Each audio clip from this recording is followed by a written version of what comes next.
Mo te wā tuatahi, kua whakawhiwhia he Māori ki te tohu nui a te Premier, mo te ako tauira i roto i ngā whare wānanga o te motu. Arā, ko ahorangi Michael Walker o te whakatoahea, he tohunga pūtai ao.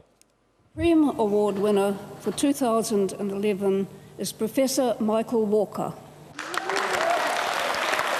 Kei te whakahihi ngā mātua, mō tēnei tohu mā tauranga nui. It was very clear watching my father's career that he was making a huge difference in the lives of people all over the country.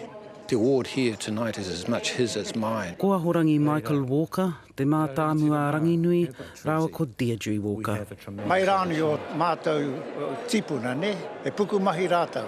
Ka puku mahi roti te ao hau, ka whakamahi ngā roro kei hare ngā ringa raupā, ne? We never chased them to do their homework. As far as I was concerned, if the school wanted to set homework, well, the school could chase them up for it.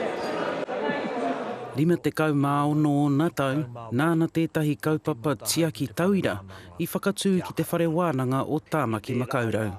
I runga anō i te whakaaro Māori, tuakana teina.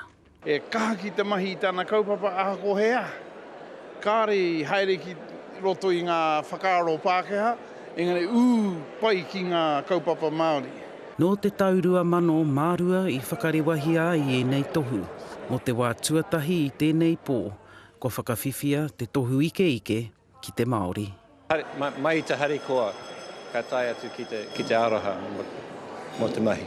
Ko Sandra Morrison o te arawa i whakanuia. He wai mari e ia hei tāna kāre ia i whai ngā tapuai a tōna whānau.